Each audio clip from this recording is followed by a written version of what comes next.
director, and I'm today's MC as well. We're going to begin our luncheon with a message of hope, and I want to introduce and ask her to come forward right now, the new Director of Patient Services at Memorial Sloan Kettering. I'm about to introduce you, at Cancer Support Team. And please come up, Ailish McGrath.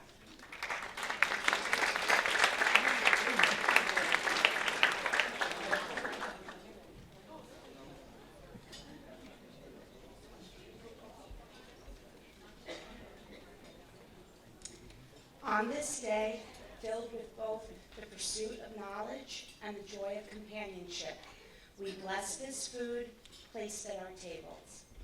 We are grateful for all those gathered here: cancer survivors, families, friends, caregivers, and healthcare professionals.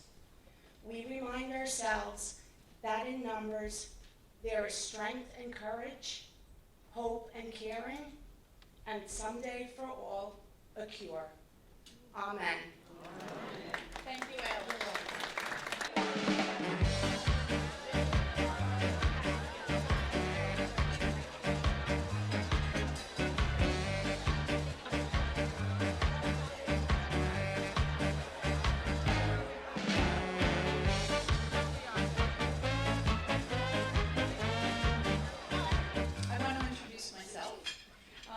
I was a former board member for over 10 years, and I thought I knew everything that Cancer Support Team does.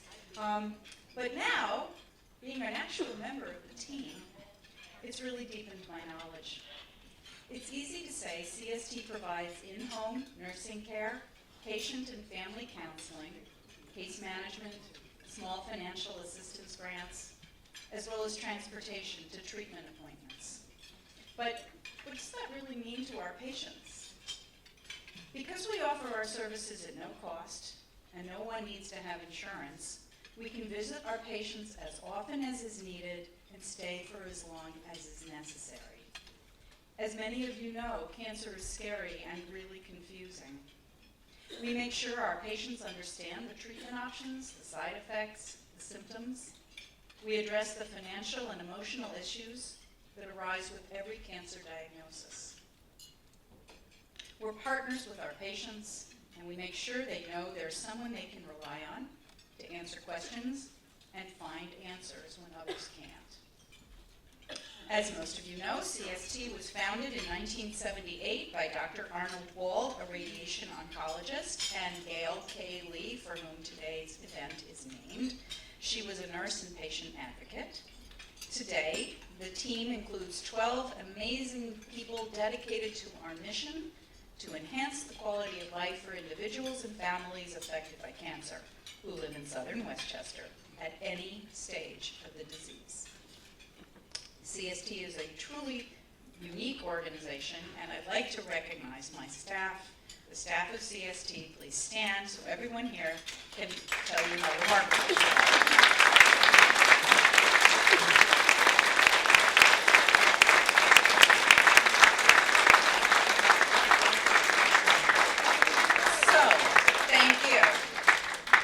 You might wonder how we can offer these services at no cost. Well, of course, events like this one are a large part of our fundraising efforts. Your generosity is really appreciated, and we count on that support to help us continue our work. If you're feeling a little more generous, now's your last chance to buy those raffle tickets. So if you would like any more raffles, please raise your hand, and the person who sells raffles at your area will come by. Thank you. And now some thank yous. First, our heartfelt thanks to our Luncheon Honorary Chair, Carol Petrillo. She's been a member of this committee for many years. I also want to recognize our community board sponsor, Memorial Sloan Kettering Cancer Center, where Dr. Coleman is on staff, and also Genentech. They are a sponsor of ours today as well. Next, our luncheon co-chairs, Betty Kelly and Jean Meyerowitz, as well as every member of our very large planning committee. Their names are all in your programs. We say a big thank you to all of them for the countless hours spent making today a success, and you can see how amazingly successful this one is today. Finally, I want to recognize the Honorary Committee. The Honorary Committee is also listed in your program. These are our cancer survivors. These individuals give us the inspiration to continue to bring really excellent programming and educational discussions to Westchester County. So, would everyone I just mentioned, Carol, Betty, Jean, the Planning Committee, and the Honorary Committee, and that there are many of you here today, could you all please stand, and again, we would love a round of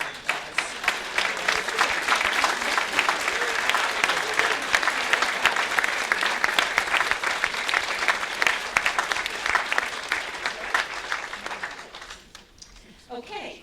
I will be back in a bit. Please finish your lunch, enjoy that, and we will then present the Volunteer of the Year Award, announce our raffle winners, and of course introduce Dr. Cohen. Thank you.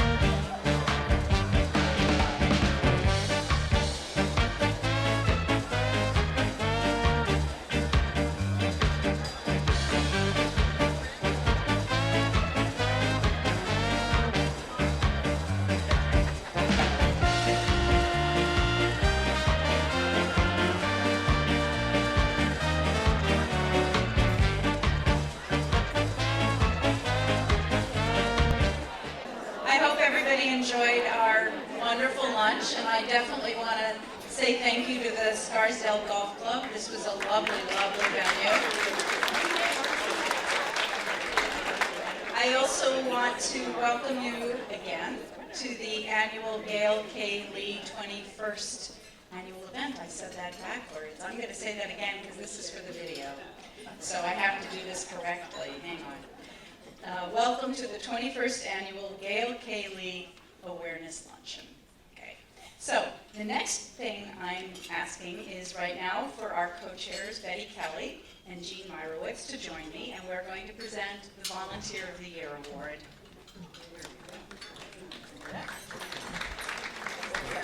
First of all, I'm so happy to see so many faces that I haven't seen in the last year, probably.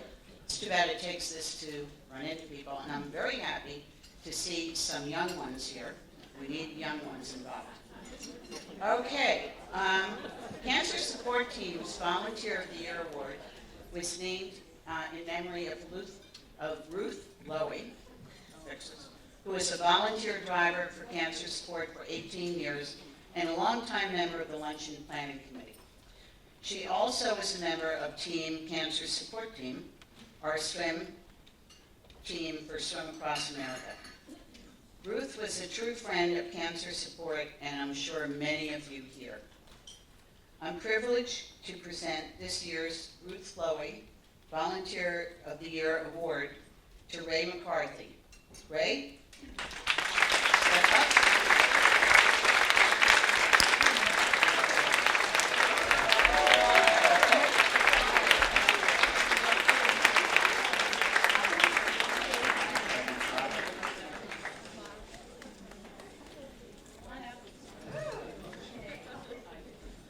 Ray, how many years have you been driving? 7 years.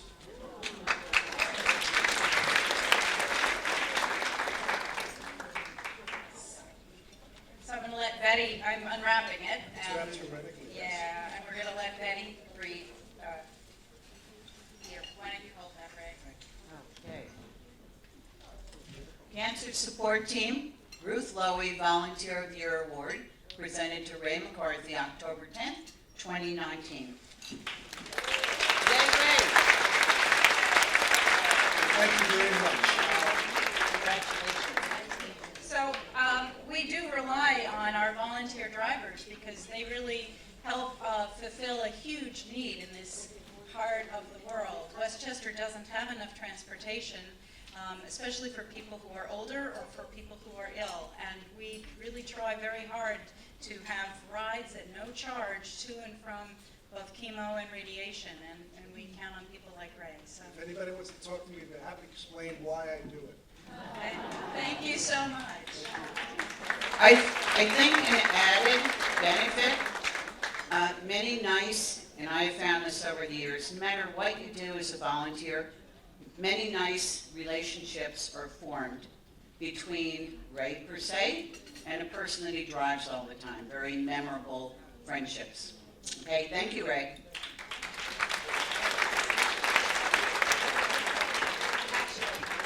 Put that up there, and Betty, you're going to get to pull the names, and Jean, you move over by the microphone. Okay, now for a raffle. Thank you, everybody, and good luck. Okay.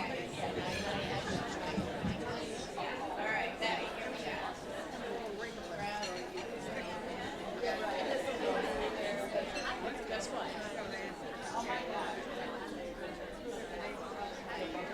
Okay, third prize.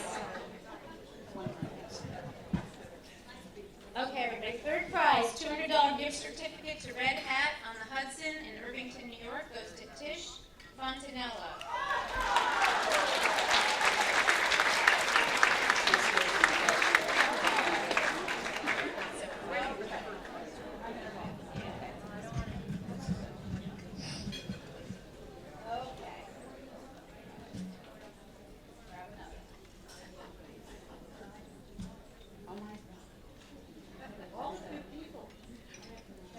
Penny Langdon. Okay, so second prize, $250 American Express gift certificate goes to Penny Langone.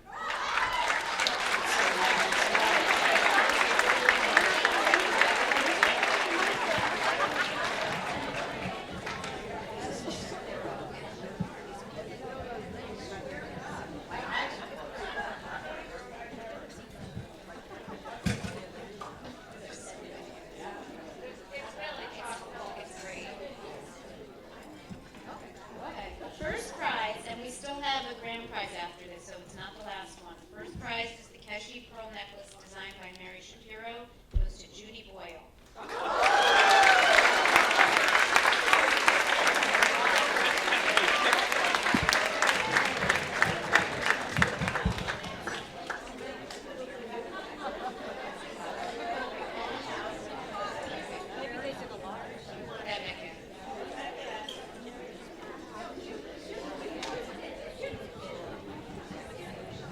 All right, you ready?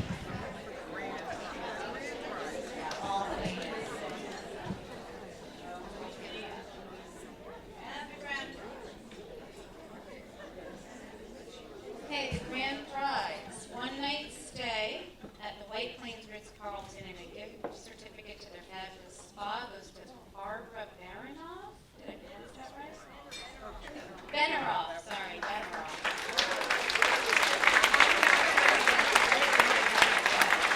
Congratulations to all the winners. Thank you, Betty. Thank you, Jean. So I'm certain everyone here has noticed that there are beautiful pink centerpieces at every table. These are designed by Flowers by Stephanie. Yay, Stephanie.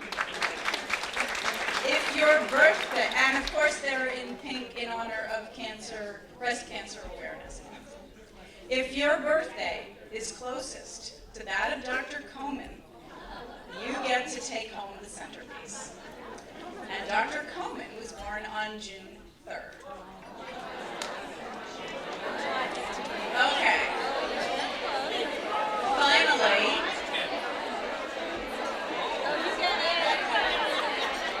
Okay. We can figure this out.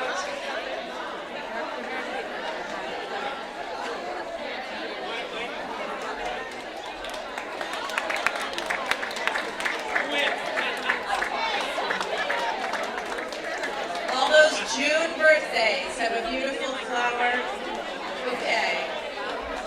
Okay, everybody, I want to continue. Inside your program, everyone has received an evaluation form. We really love it if you could fill that form out before the end of today's event, because we really need your suggestions and your feedback. And I'd very much appreciate it if you could either put it in the basket at the back of the room or hand it to one of the staff members that will be standing near the door when you leave today. Okay, now the reason you are all here. I want to introduce Dr. Elizabeth Coman, a superstar from her first days at Harvard College, receiving the John D. Datter Book Prize given to select Harvard freshmen with the highest grades. Dr. Coman then attended Harvard Medical School and completed her residency at Mount Sinai Hospital in New York. She then was a medical oncology fellow at Memorial Sloan Kettering Cancer Center, while also completing a medicine fellowship at Weill Cornell Medical College. Her training was concluded in Advanced Breast Medicine Fellowship at MSKCC. Today, she's an assistant attending physician at Memorial Hospital for Cancer and Allied Diseases. That's the formal name for Memorial Hospital at Memorial Sloan Kettering Cancer Center. She works with early and late-stage breast cancer patients, managing chemotherapy, endocrine therapy, and antibody therapy. In addition to being a clinician, she is also a researcher. She's a leader in immunotherapy trials, and major foundations have helped fund her research since she was a fellow. These include the BCRF, the Breast Cancer Research Foundation. She also receives funding from congressionally directed medical research programs, the Robin Lee Foundation, Komen Postdoctoral Fellowship, that's Komen with a K, not a C, and also the BCA, the Breast Cancer Alliance, and they also help fund breast cancer support team. If she isn't busy enough, Dr. Komen finds time to mentor young students interested in medicine. She works with them from high school through college and into their own fellowship years. She reviews grants for numerous foundations, participates in panel discussions and live interviews for various media outlets. She's featured in an ad for MSKCC. Many of you might have seen it, both in print and in television. She's authored nearly 50 publications, whether they are articles, books, chapters, or abstracts. Her very long CV did not mention that she's a mother to young children. I learned that in the New York Times about 2 weeks ago, where Dr. Komen was quoted as being a strong supporter of childhood vaccines.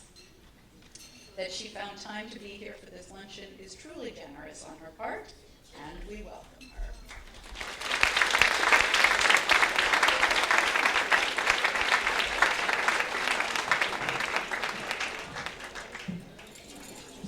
Hello, everybody. I must say, can you hear me? Is that the right one? I must say I'm overwhelmed and a little bit exhausted listening to that introduction. I've done those things not all at once or at the same time, but it's a juggle, and I know that many women here have juggled in the same way. And it's truly an honor and a privilege to be here and actually to learn more about what you all support and what you have done. So I became interested in breast cancer pretty early on when I was in college.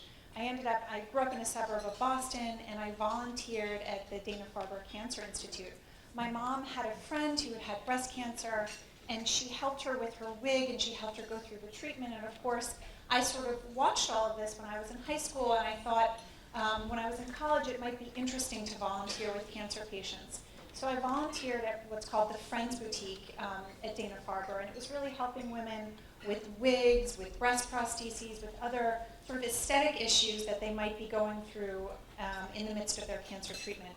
And it was really there, alongside I was learning all this biology, because I knew I wanted to be pre-med and go to medical school, but I really experienced talking to these women, the trauma, the psychological trauma of what they were going through, and also how important how they felt about themselves impacted their experience with their diagnosis.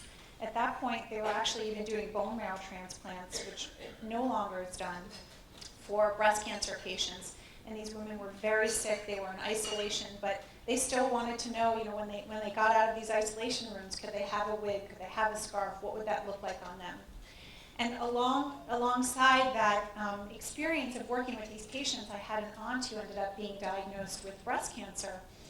And she was actually living in another country. And so what I did was, my dad said, well, I have a piece of her tumor. You should go talk to some of the doctors there. And right now, I mean, that just sounds crazy to do, but I did. And I ended up talking to some of the leading breast cancer specialists about her case. She ended up getting, she was one of the first people outside of the United States to get a medicine called Herceptin, which has really transformed how we treat breast cancer patients.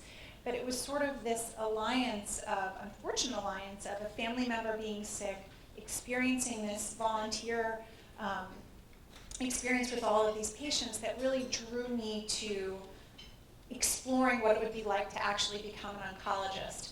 And so after I started, I know I'm going to get to talking about immunotherapy. By the way, I saw, you guys are judging me on 4 things here, like content, length, I don't know if there's like ability, but you heard I got top grades in college. I do not want anything less than excellent, okay? So give me feedback and cues if I'm messing up, all right?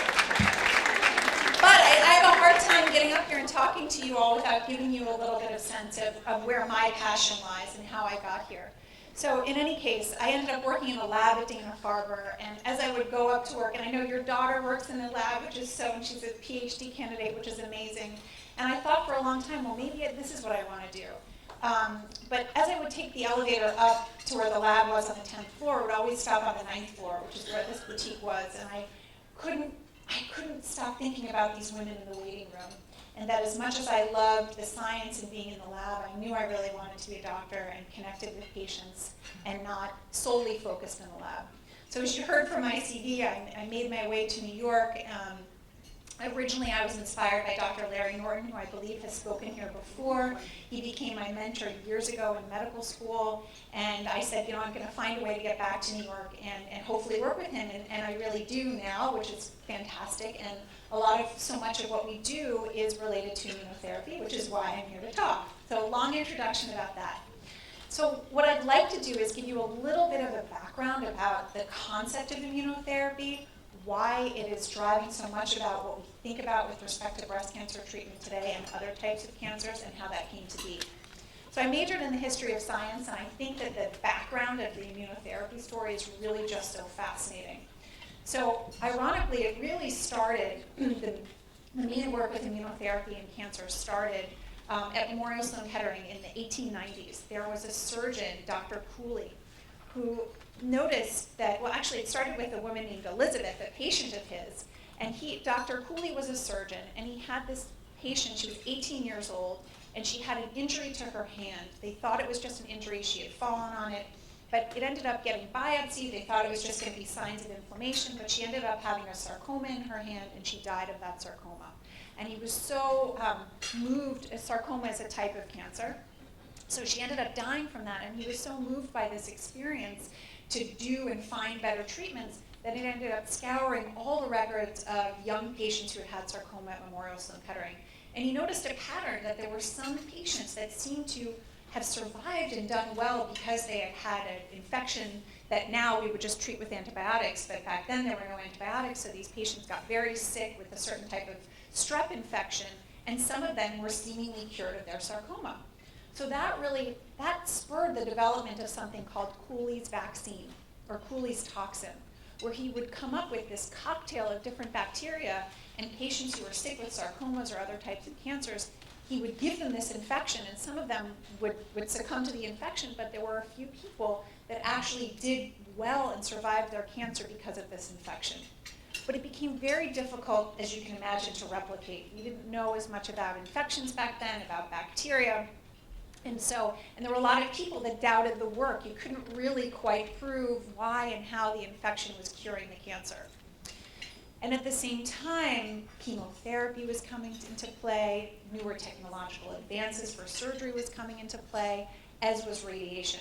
So his research sort of fell by the wayside because for all these other cancers, we were having better outcomes from these other modalities. But his daughter never lost sight of his work, and there were a few people at Memorial Sloan Kettering that held on to this idea that there were ways that maybe the immune system, if it were either fighting an infection, that there was some connection between the same cells that could fight an infection, and perhaps they could also find a way to recognize that there were bad cancer cells there and to essentially cure the body of its own cancer. So really fascinating work. And then, so throughout the decades after that, there were a few advances. For example, people would use a little piece of the tuberculosis vaccine for bladder cancer. But really, again, even I remember in medical school, the idea that the immune system was really going to fight cancer was really not in favor at all. Now, fast forward in the interest of time, because that's one of my check marks, fast forward to 2018. So a lot more interest in immunotherapy, and originally out of a lab at Memorial Sloan Kettering in 2018, Jim Allison and another gentleman won the Nobel Prize for discovering a molecule called CTLA-4. Now, when we think about the immune system, the idea of the same cells that fight infection and curing cancer or treating a cancer or recognizing a cancer is pretty complicated, because if you rev up your immune system too much, that's when you have things like autoimmune diseases or allergies. And so you have to think about that the body is in a delicate balance between revving up the immune system and then also recognizing that you don't want to be revved up too much. And so this molecule, CTLA-4, is the brakes on the immune system. So we want to be able to recognize what's a foreign bacteria, right? And then what's also self. Does that make sense? You don't want your immune system to start attacking your own body, but how do you get it to recognize that the cancer is in your own body but somehow not normal? So what Jim Allison and others realized was that the CTLA-4 molecule was critical to immune cells recognizing a cancer but not fully engaging in it and not killing it. So what they developed was something called anti-CTLA-4 medications. And these medications, what they do is they take the brakes off the immune system in a very specific way, so that if a certain type of immune cell called a T cell recognizes a cancer cell, instead of these cancer cells being tricky and trying to put the brakes on the immune system and say, calm down, you don't need to get rid of us, we're supposed to be here. These medicines take the brakes off, take that CTLA-4 off, and they train the immune system that no, actually, these are the bad cells, you need to kill them. And so this class of medications has dramatically revolutionized how we treat cancer. It started off with melanoma. So there were patients, many of you may have read about these patients in the New York Times or other media outlets, where there were patients who were really on death's door from melanoma who are alive today, 10, 15 years later, because of these medications, which trained the immune system to not put the brakes on so much and actually recognize a cancer cell. So how does that relate to breast cancer? Or other cancers. So more recently, these drugs have been approved, or similar and related drugs have been approved for melanoma. They've been approved for lung cancers and other kidney cancers. But breast cancer, it's been very tricky. So I am a mom to 3 kids, so I often think about analogies related to my life. And there's a character in Harry Potter, not a character, but this cloak in the Harry Potter series, this invisible cloak where Harry gets to put it on and he's sort of invisible to everybody else. And the problem with the immune system and cancer therapies is that the immune system has to be able to recognize that the cancer is even there, right? It has to have some sort of flag that it can recognize and say, this is not normal. And the problem with many breast cancers is that they have this almost invisible cloak around them that does not allow them to be recognized. So some of the studies that we're doing at Memorial Sloan Kettering that really were the first of their kind is a way to get the breast cancer to be recognized by the immune system. And one of the techniques, I know we have, I know this was founded in part by a radiation oncologist, so we actually use radiation to try to shake up the tumor a little bit to see if we can get it to be recognized by the immune system. One of the studies that I also led was an idea of whether we can freeze a piece of the tumor. So we kill a piece of the tumor, release some of the dead proteins. They're all dead, you're not releasing the cancer. And then it can be recognized by the immune system and recognized by these drugs that something's not right and we should kill those cancer cells. So we've done this study, we piloted it, we've been working on it for several years, and we've demonstrated in the lab and also in patients that you can really enhance the immune system to fight a cancer. So that's really exciting. And then in the last year, there's a newer medicine called atezolizumab, which is also like releasing the brakes off the immune system, which is the first of its kind to be approved for metastatic triple-negative breast cancer, which is one that you may be aware of, which is one which we primarily treat with chemotherapy. So the idea that these are some cancers that may be amenable to immunotherapy is absolutely tremendous, and again, continuing to revolutionize how we think about and treat breast cancer. More recently, just a couple months ago, there's another medication called pembrolizumab, which is similar, again, trying to take the brakes off the immune system that they've been using for earlier stage breast cancer patients. So we start with the sickest of patients, and then when we find out that it seems to work there, we work towards more of the early stage breast cancer patients. And what we found is when we use immunotherapy for a certain type of breast cancer, before they're going to have surgery, so again, these are early stage breast cancer patients, that by the time they got to the operating room, many more patients had no cancer left in their breast if they were exposed to immunotherapy. So this is, again, really, really exciting news. And again, I run a lot of these clinical trials at Memorial Sloan Kettering, and it's really been a tremendous effort, and there's so much hope in that regard. So I want to tell you one other piece of the story. So I've told you about the good actors, where we're trying to prime the immune system to fight a cancer. But it's really not that simple, obviously. So, and you might go to some of these supplement stores and they'll say, oh, we're going to boost your immune system. Well, if we're that simple, believe me, I would love to be out of a job. I would be doing 1,000 other things happily. And hopefully when that day comes, we will all celebrate together. But one of the things that I've learned in working with Dr. Norton is obviously problems are much more complex, and cancer is absolutely one of them. But when you look underneath the microscope and you look at a breast cancer, the tricky thing is that you'll see a lot of immune cells, the same type of cells that will fight a virus like the cold or fight a bacterial infection. They're mixing in with the breast cancer. And we've known that for a long time, that when you look under the microscope, you can see these immune cells there. But what no one really ever thought to do was to pull them out and describe them and see if they have any mutations. So for example, many people may already know about genes like BRCA1 or BRCA2 or mutations that we look for in a cancer, because that may make patients more available to be treated by a certain targeted therapy, precision medicine. We hear about this all the time. But one of the things that people weren't thinking about was these immune cells look normal underneath the microscope, but they're actually not normal. So one of the things that some of them are not normal. One of the things that we did was pull out, using several different laboratories at Memorial Sloan Kettering, pull out some of these immune cells and actually look for mutations to see if they were abnormal. And what we found is that some breast cancer patients, when you look at their immune cells, now this is a wild concept, but it's been published and follow me for a second. When you pull out these immune cells, some of them actually have mutations that are associated with leukemia, which is really kind of something that we really didn't expect at all. Now, these patients don't have leukemia. Many of them will never have leukemia. But why would they have these mutations that are associated with leukemia? And one of the things that our leukemia colleagues have informed us about is that these aberrant, these mutated white blood cells, even if you don't have leukemia, if you have them, you can be set up for an increased risk of breast cancer and other types of cancers, increased risk of diabetes and potentially heart diseases. And so they seem to be a marker of not only aging, but aging problems associated with aging, like heart disease, like other cancers.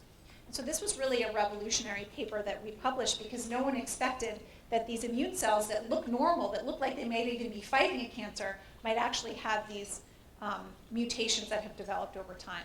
And so what does that mean for us in future treatments? So we've been developing and looking at why these cells are there and what we might do to actually target them. And if we target them, does it make the soil of the cancer where the cancer is living less hospitable to live? Because if you think about cancer, and if you think about it like a seed, if I take a rose seed and I put it in Florida, or this beautiful backdrop here, and I give it some water and the Scarsdale Golf thing, whatever you guys have going on here, that grass looks perfect, it's going to grow, right? But if I bring it to Antarctica, it's not going to grow. So it's really important that we think about the soil in which these cancers grow, And these white blood cells, these immune cells, are so critical to that. And so for us to have found that many of them are not normal and may actually be key bad actors is critical. So one of the things we did, though, is we said, you know, in a very small percentage of patients, and I can't emphasize this enough because I don't want to worry anybody in the room, it's exceptionally rare, but a very, very, very rare side effect of getting chemotherapy, particularly for breast cancer, is a future risk of leukemia. That risk is about 0.5% over 10 years, so it's teeny, teeny, teeny, tiny. But for those women who have that happen to them, it is devastating. So one of the things that we did was we have a group of patients who at Memorial Sloan Kettering had treatment for breast cancer and ultimately developed leukemia. We looked at their leukemia sample, we figured out what caused their leukemia. Then we went back 5, 10 years, however many years ago they had their breast cancer. And we dug out that breast cancer original tissue and we teased out those immune cells that were living in the cancer. And we were able to find the ancestor of what would eventually become their leukemia 10 years later. So it was we just published this like a couple weeks ago, and it's getting a lot of attention because this is, while it's a rare side effect, it's a key and devastating consequence that some women may face. And so we're also looking at this in lung cancers, any cancer where a patient has had chemotherapy. What does the exposure of chemotherapy do to their immune system? What does it mean for why they had the cancer in the first place? And what does that mean for their life in the future? And so we're really excited about also that frontier.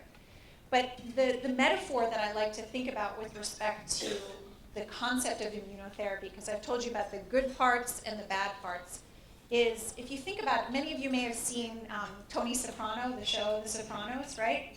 And my husband was a federal prosecutor. So I think about like organized crime a lot, and the good guys and the bad guys. And if all we were looking for was Tony Soprano or just the cancer seed, we would be missing the whole story, right? Cancer is a bad criminal family. And so we need to think about who are the great cops, those immunotherapy drugs, but who are the bad cops, some of those bad immune cells. You need to think about who's driving the getaway car, who's making the pasta, who's supporting the whole scene, right?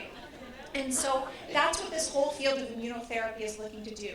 Thinking about how do we energize and fuel those good actors, those good immune cells, for which we again have had these revolutionary treatments. And then on the flip side of that, a lot of my work is also looking at these bad actors, ones that really may have been cloaked in a police uniform, but are really doing bad things where they are. And so that is so much of what I'm working on, and I'm really excited to have been able to share that with you today. But I'd really like to end with where I started.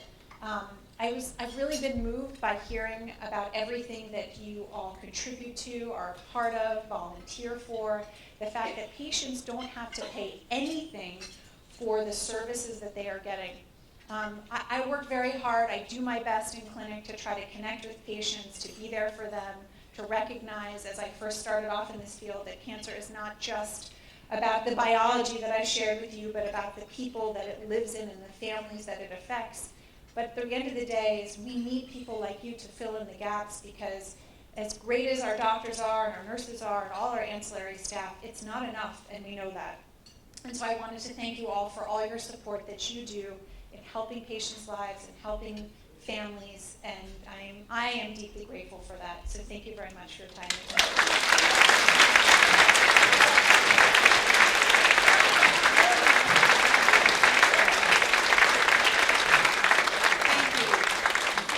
Thank you so much, Dr. Komen. Okay, we do have 2 microphones, one for either side of the room. So she's got some time to take questions. Anyone who has a question, please raise your hand and we'll bring you a microphone.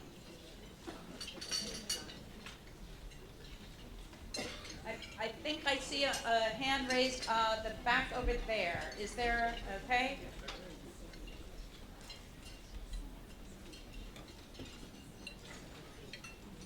Hello, thank you for that wonderful talk. Now, hold on one second. Your mic doesn't seem to be on. Okay? Try again. Yeah. Thank you for that wonderful talk, Dr. Coleman. I wanted to ask you, particularly with the leukemia cells, if there's a difference with triple negative breast cancer. With respect to the leukemia? Is that what you said? So a couple things. Well, first of all, triple negative breast cancers are ironically, more likely to respond to immunotherapy. So what's exciting for triple negative breast cancers is for a long time, we've really only had chemotherapy to treat them. But more recently, with the advent of immunotherapy, I believe it's going to change how we treat breast cancer patients, both in the early setting and the late stage setting. With respect to this very rare potential side effect of leukemia, which again is a very, very small number of women every year, it does not seem to be more common among triple negative breast cancer patients. We have another question. I see a person right here. Hi, how are you?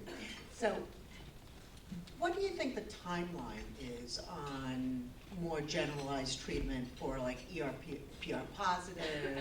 I know that triple negative is definitely more susceptible. Do you think that you're looking at, some of these immunotherapies coming into more regular use? Metastatic, non-metastatic? So the timeline really is now. So with metastatic triple negative breast cancer, immunotherapy is approved for first line treatment. For triple negative earlier stage breast cancer patients, based on the results from a conference that just presented 2 weeks ago, I think probably within the next 6 months to 8 months, I would imagine that we're going to have approval for immunotherapy for early stage triple negative breast cancer patients. Although it does depend on some data which none of us have seen yet, but I think it's on the horizon. For estrogen receptor positive breast cancer patients in the metastatic setting, I'm running a trial for that, so we have to wait to see what those results are. I think probably in the next couple years. But in terms of timeline overall for improving outcomes, immunotherapy aside, we have so many new drugs and so many new things that are in the horizon that I'm very excited and plotting my next career. I see a hand at the table all the way back.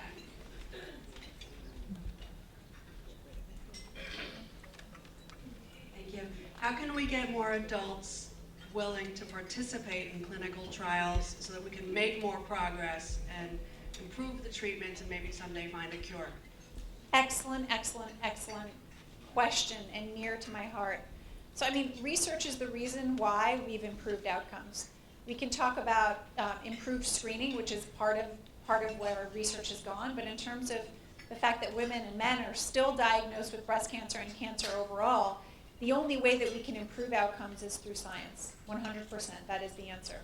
Part of the problem with clinical trials is that there's so much misconception. Understandably, people think that they're being experimented upon. They may not have a doctor who's taking the time to explain what does a clinical trial really mean? Am I just a guinea pig? Am I going to be given a sugar pill, a placebo? So I think a lot of it involves education, and it involves healthcare providers being able to take the time to explain to patients exactly what they're getting involved in so that they know that they have autonomy. I have patients who may sign up for a trial and then decide to back out. That is their choice. They could start on day one and back out. At no point is anybody committed to doing anything that they don't want to do.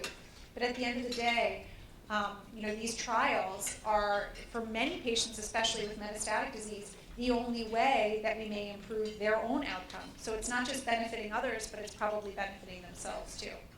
But it's a great question, and it's a challenging one for us to address. All right, this side of the room. I have a lady right here.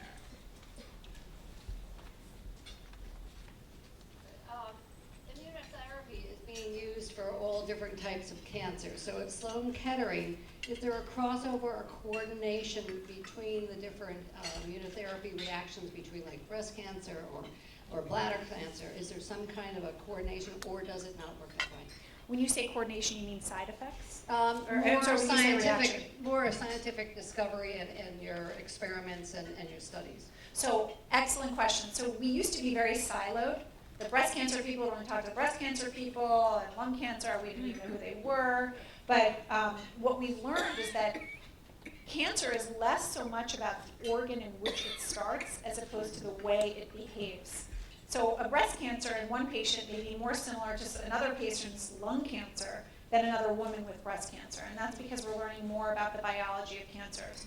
And so there's already more crosstalk, but with respect to immunotherapy, There's absolutely crosstalk across all solid tumors, liquid tumors, meaning leukemia. I mean, the fact that I'm working with a leukemia doctor, that would have never happened 10 years ago.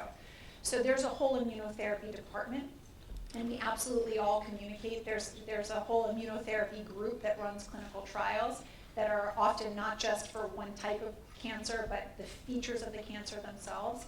And then the other important thing to note with these immunotherapies is that they can be quite toxic for some patients, because again, they're revving up the immune system. So different parts of the body can be revved up, and there can be damage from that. And so we've gotten very good and have a team that's generalized, not just for breast cancer, but for any patient who has an immunotherapy toxicity. We're very good at knowing how to address that and how to address that quickly so we can keep people out of the hospital. I'm going to ask a quick Yes. So one of the things you were speaking about when you do your research is that you're finding a biomarker to some degree Right. with the pre-leukemia cells. Are there other kinds of basic research that you're finding in doing this immunotherapy that are leading to other biomarkers? I mean, there was a big article in the journal this week about a new paradigm of finding the first cancer cell, not the last cancer cell, and the need for finding biomarkers. So I love that. Did you guys read this article in the Wall Street Journal? This is very interesting. There's an article in the Wall Street Journal written by, I believe, a leukemia specialist about how we've been doing things wrong, or that we need to focus more on prevention and finding that first cancer cell as opposed to when it's a billion cells all together forming a mass. So my dad emailed me right away. Did you see this article? I don't have an online subscription to Wall Street Journal. No, I did not. Click on this link. No, Dad, that's not working. It's not opening. So he literally ran over to my apartment. Here's the article. You must read this. So thank you, Dad, for prepping me, right? Good parents. So I did read the article.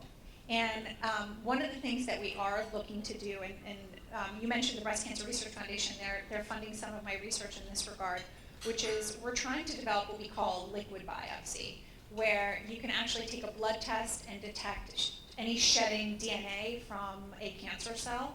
So this would be a way to pick up things microscopically, both with patients with early stage breast cancer, but also ones that may not know. And the impetus for this was, for many patients, when you get a mammogram or even a breast MRI, those are, I know we have a radiologist here, everybody go for those tests, not necessarily MRI, but mammograms save lives. But part of the problem with our tests is they're not perfect, and sometimes we overcall things, and sometimes we have to do unnecessary biopsies. I myself have had a biopsy for something that was benign, and I was completely terrified. And one of the things that we're trying to do is develop a blood test so that when a woman gets a mammogram, and there's something abnormal on there, before we rush to biopsy, and if potentially it's something that we can watch, can we do a blood test that would actually be able to tell us whether there were some microscopic circulating cancer cells there? So that, in addition to immunotherapy, is a little bit of the holy grail, trying to figure out whether we can just do a blood test on patients as opposed to biopsies, and whether serial blood tests would be a way to monitor patients, like the way that you go to your doctor and get, a cholesterol test. So there is work being done on that, and I did read the article. I'm going to report back to my dad that it helped. Yeah, I mean, that does sound like a wonderful way to go forward. Yeah, definitely. Any other, we have time, any other questions? You have to wave your hands, I can't, it's a huge room. Okay. Well, sorry. What about work with dogs? Because I know that dogs can smell lung cancer. I've read that. Mm-hmm. Are you guys working on anything like that? So there are some of my colleagues that are doing that. I'm not specifically, but I mean, that points to there's a lot we don't know, right? And I think that we've been pigeonholed in some of the ways that we think about looking for cancer, in the ways that we image it, the way that we biopsy it. I told you that we're already trying to think about ways that we can detect it in the blood, but it's clear that cancer cells behave differently, and that they maybe are secreting things that dogs might be able to smell, or we haven't just figured out a way to detect in the blood yet. So there's a lot of different ways to think about that and to look at it. I myself don't have like a group of dogs, but I know that there are lots of people that are doing that, and it's cool stuff. Thank you.